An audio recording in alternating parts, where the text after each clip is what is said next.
And now, another episode of the Peak Signing Agents podcast. Welcome back. I'm DVO Derek Van Otten, your host, to teach you and help you become the best notary and signing agent you can be. Thank you again for tuning in. I'm in the mobile office. I'm recording the mobile office. I actually have the doors open. Spring has sprung here. It's a little warm, so I am opening up the windows, getting some fresh air coming in, so hopefully it doesn't get too noisy. If it does, I might have to close one of the doors. But anyway, I'm excited to be here. Just to give you a quick update on me, I am feeling fabulous. I am feeling fantastic. I am looking fantastic. I just finished my first week of radiation treatment. So I'm attacking this scientifically, and I'm also attacking it naturally. I am eating mostly plant-based and taking the right type of supplements and just feeling good. If you don't know what I'm talking about, go to episode 99 and watch to the end. Anyway, I hope you are doing fantastic. I hope you are doing very, very well. That's what I want for you. That's why I created this podcast, is to help our notary and signing agent community. If you feel like you get value from this, please make sure you are following, subscribing, sharing it, telling people about it. And I am releasing new episodes every Monday. This is another episode. Now let's talk about getting paid. Who wants to talk about getting paid? That's what we're talking about in this episode, is how do we get paid? How do we send specifically our invoices? When should we send our invoices? How should we send our invoices? I'm going to give you my tips. I'm going to give you my opinion, my suggestion on, and share with you what it is that I do. I'm going to be talking to everyone here, newer signing agents, current signing agents, veteran signing agents, whether you do general notary work or loan signings. And if you're a signing service or planning on becoming a signing service, how do I do my invoices? That's what I wanted to share with you all on this episode. So I hope it brings value to everyone. Well, let's talk first about general notary work. Let's talk about that first. Or specialty notary work, I should say. Whether you are officiating weddings, things like that, or if you're doing general notary work, you're doing acknowledgments and jurats and all that good stuff. Someone's hiring you, and I see this question posted, and they're asking, like, how do you all invoice people? Me personally, I will not invoice someone for any type of general notary work. I am taking payment at the time. Okay? That's just me. I think it's weird if somebody finds you on Google or someone referenced you or referred you to them, and you do the job, and then you start sending them an invoice 15 days later, a week later, 30 days later. I just find that a little strange. They should pay you at the time of service. For example, if you go get service done, service on your vehicle, do you get an invoice, or do you just pay when it's for service is complete? You pay when service is complete. What if you go and get a massage? You get a service of massage. Do you get an invoice for that massage? No, you go pay at the completion of service. That's what we should be doing as notaries. Once the service has been completed, the stamp has been completed, and the signatures have been signed, take your payment. Now, how should you take your payment is however is up to you. If you want to take cash, take cash. If you want to take a check, you can take check. If you want to take a card, you can take card. You can take electronic. You can take Venmo or Zelle. Set something up for all different aspects. For me, I have some type of electronic payment, whether it's Venmo or Zelle. I have a business account for that. I have a card reader, whether you use Square or QuickBooks or whatever you use for a card reader. You can also do Tap. Some people have Apple Pay, Google Wallet. If you accept those, great. Accept those also.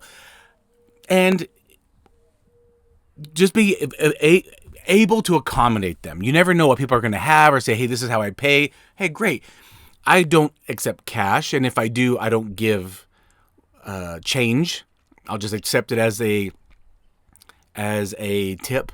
But when I first started off and I was doing general notary work, I did carry some loose bills with me in my notary bag. That way, if someone was going to pay me in cash for the service, I would have some loose petty cash that I can give them for change. I don't anymore. I don't really do general notary work anymore, to be honest with all of you.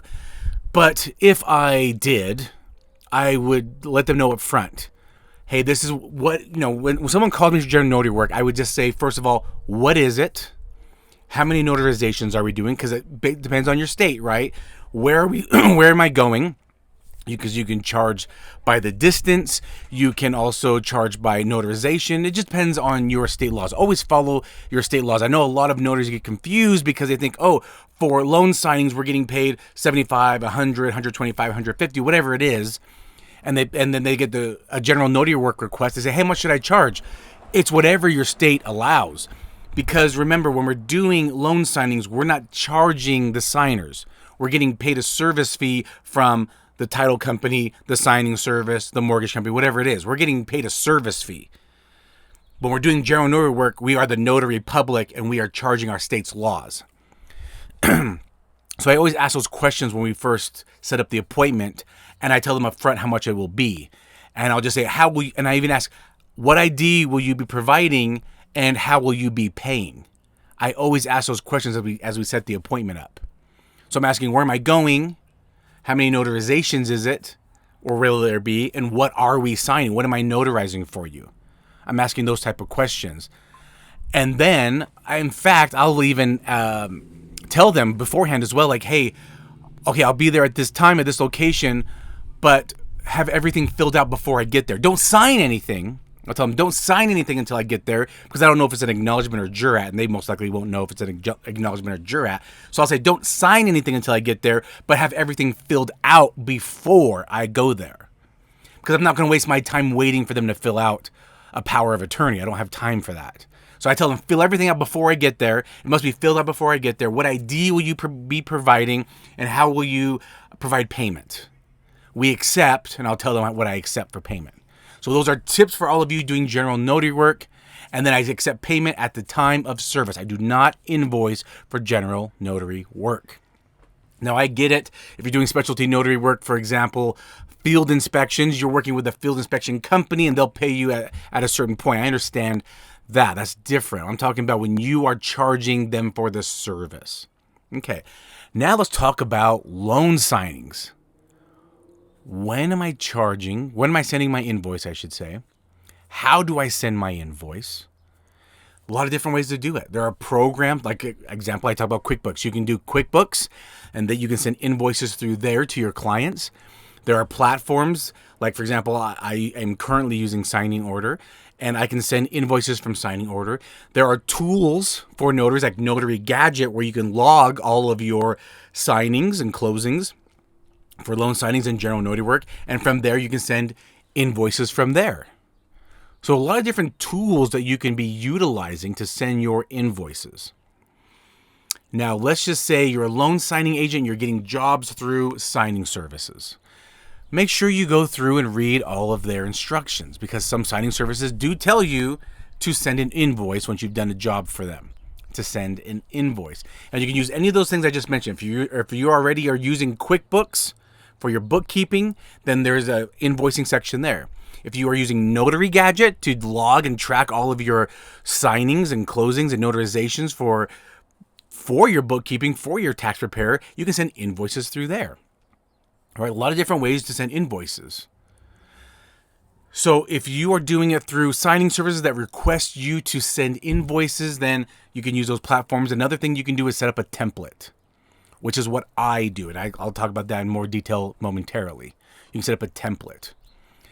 Now, if the signing service is not asking you to send an invoice because they already have their own program and they're using, let's just say I'm just going to pick up some random signing services and signing service platforms, SnapDocs, one of the biggest ones, okay? You do not have to send an invoice from a job you do through SnapDocs, unless you are specifically getting asked. I've never been asked to send an invoice through SnapDocs, but I'm not saying it doesn't happen. I'm just saying I haven't seen it, and I've done tons on SnapDocs. But that platform has a way to keep track for the signing service or the title company to know when to pay, and they already have payments set up. Big title companies that are using SnapDocs, they're already in the system. They have the process. They'll send the payment when it's time for payment. Big signing services, they know when to send payments. They're going to send the payments, okay? They're going to send it. Unless they specifically ask you to send them an invoice, there's not going to be a need to send an invoice if you are working with signing services. If there is a signing service, or if there is a title company that says, hey, or a platform that says send us an invoice and then we'll process your payment in net 30, net 60, then go ahead and send them the invoice. I'll tell you what I put in my invoices in a moment. Now, what if you're working direct and you work directly with title companies and mortgage companies? Again, when should you be sending your invoices? How should you be sending your invoices? I don't have a cookie cutter answer for that because it depends on your client. Now, I'll tell you what I do, because I started off as a direct signing agent. I worked direct with my clients, and I worked with them directly, and I sent them invoices. And then when I transitioned into a signing service, I kept everything the same. Again, I'll share with that in a moment what I do. But this is what I do, okay? I'm not saying I'm doing it the right way. I'm not saying I'm doing it the only way. I'm just saying this is what I do. And if you have a different way that works best for you, please go to YouTube and put a comment in there and say what is it that you do. Because maybe there might be a signing agent in your area that says, you know what, actually this does work better for my area. For the people that work in our area, for the professionals in our area, this does work better. So please comment on YouTube what you might do. And maybe someone else can relate to that and say, yes, I like this better than Derek's suggestion. That's okay. I'm not saying what I do is right or wrong. I'm just saying this is what I do, and it works really, really well for me and my clients. I have a template, and I'm trying to break this down to make this make a lot of sense. I have a lot of title companies, and so what I have done to make it easier for me is I set up my own invoice number. My invoice number starts off with the first 3 letters of the title company's name. Okay, let's just say the title company is, I'm just making up, I grew up in the 80s and 90s with cartoons, and Acme, if you remember Looney Tunes, Acme was a prominent business name. Let's just say Acme Title. I work with Acme Title. So my invoices would be ACM, the first 3 letters, then the 2-digit year. An example, we're in 2024, so ACM 24, then the 2-digit month and the 2-digit day. Again, let's just say we're in April, so ACM 24, then 04 for April, and then whatever day, 20. And let's just say I have a couple invoices for the day from that title company. I might put them, if it's one with one escrow officer, I might put them on one invoice, or if it's with a couple different escrow officers in that office, but with the same title company, I might do a different day. It just helps me locate the invoice if there's questions. And let's just say it's April 20. For example, it's April 20, ACM 240420. Okay? That way, if I get a question, I know it's going to be around April 20th. It might be exactly April 20th or around April 20th. Because let's say I have another invoice the same day. I might do ACM 240419 if I didn't do one for them the day before. Anyway, I know this might sound confusing. This is what I do. This just helps me and my schedulers. So if there are questions, we can look to around that date. We use the weekend dates. And I know there's 30, 31 days of the month. We'll keep going, 31, 32, 33. It doesn't matter. That just kind of helps us kind of get an idea of when about the signing took place, okay? Now, there's some programs that do automated invoice numbers. That's fine. Do whatever works easier for you. This is just the way that me and my team work. This is how we decide what we can just look at the invoice number and okay, we know exactly what title company this is. We know exactly around the time frame this took place. It just makes our lives easier. And it was me and my schedulers that created this invoice system. So it wasn't just me, it was my schedulers that helped me create this invoice system. Anyway, my template, this is how my template works out. It has my logo on the top. I'm always branding myself. That's why I don't use other programs, because they a lot of times don't put an invoice or a logo. So I make sure my logo's on there.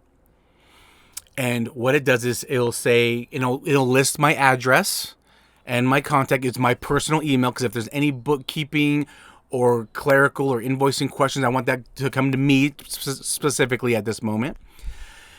So it'll have my contact, okay? It has our business phone number, and it has my personal email. So if there's questions about invoices, they come to me. It has my logo on it.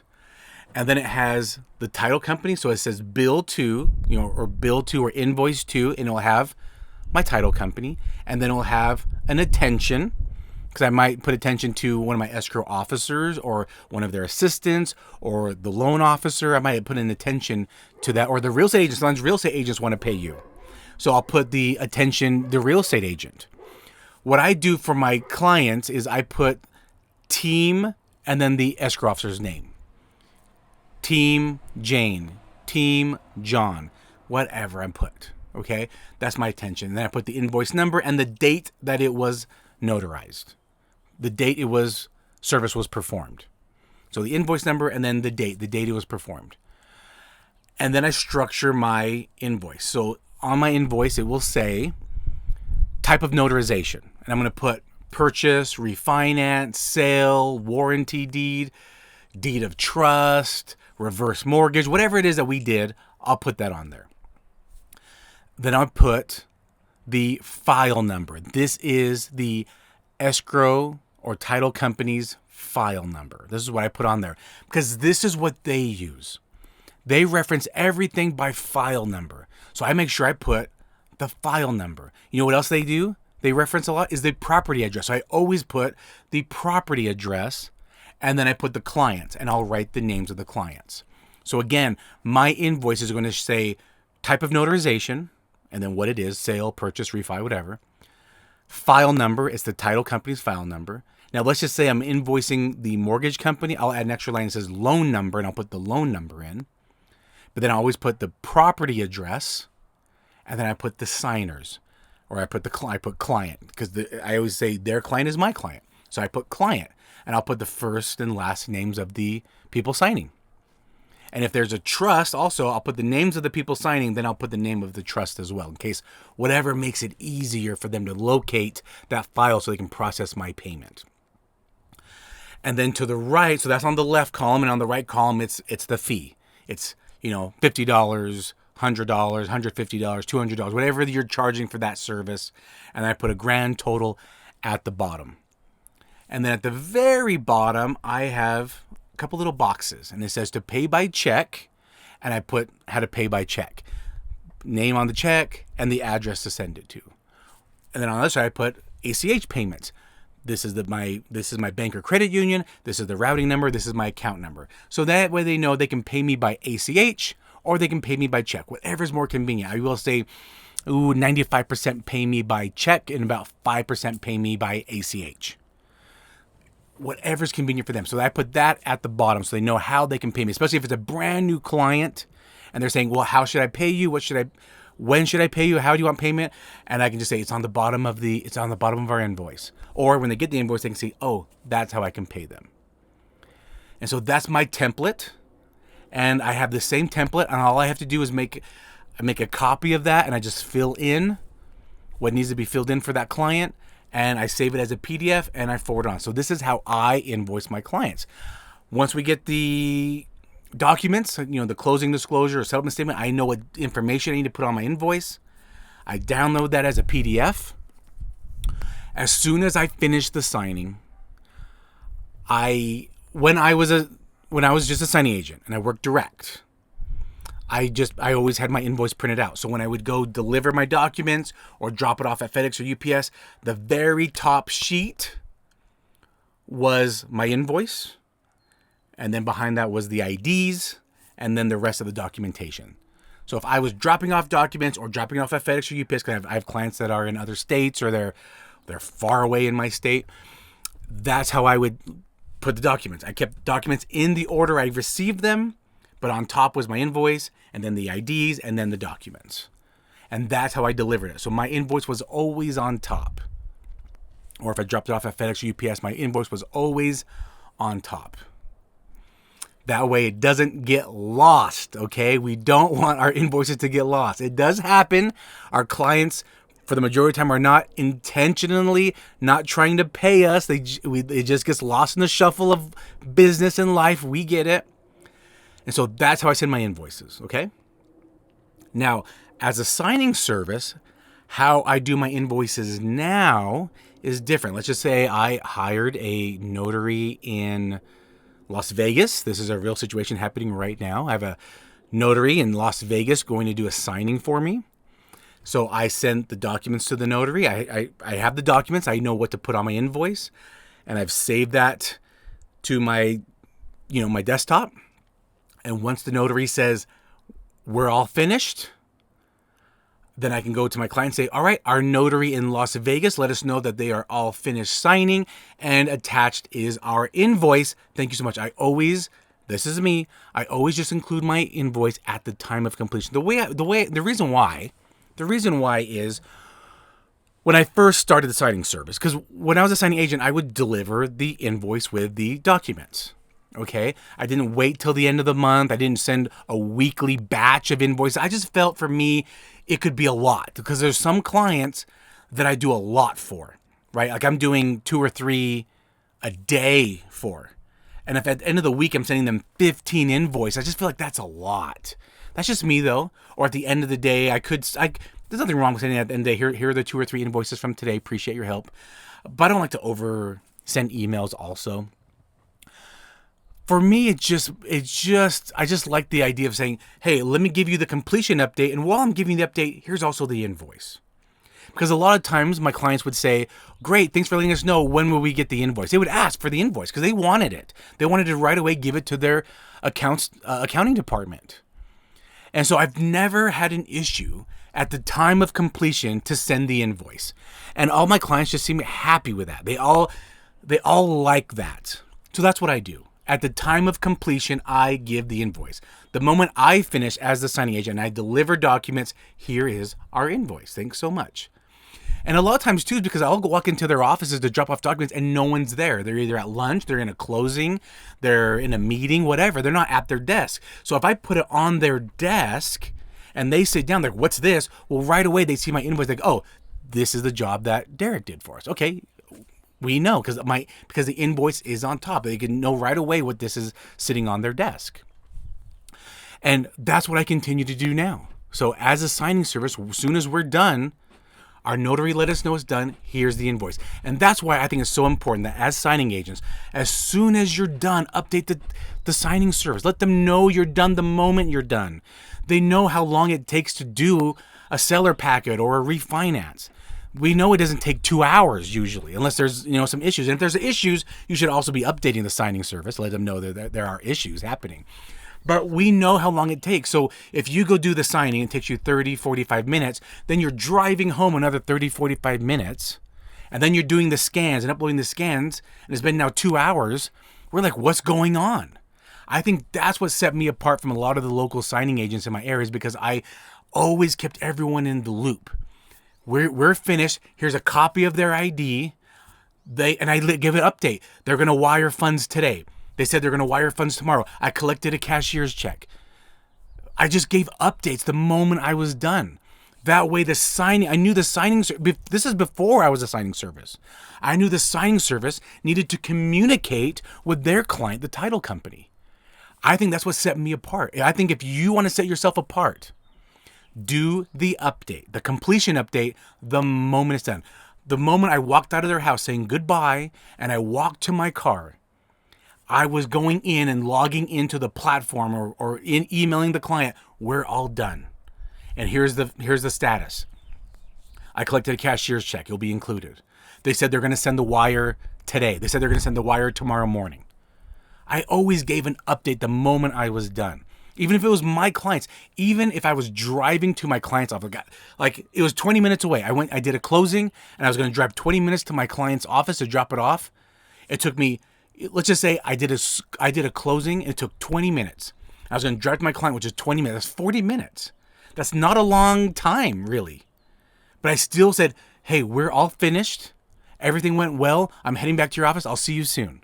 I always gave an update. They always knew where I was at in the process.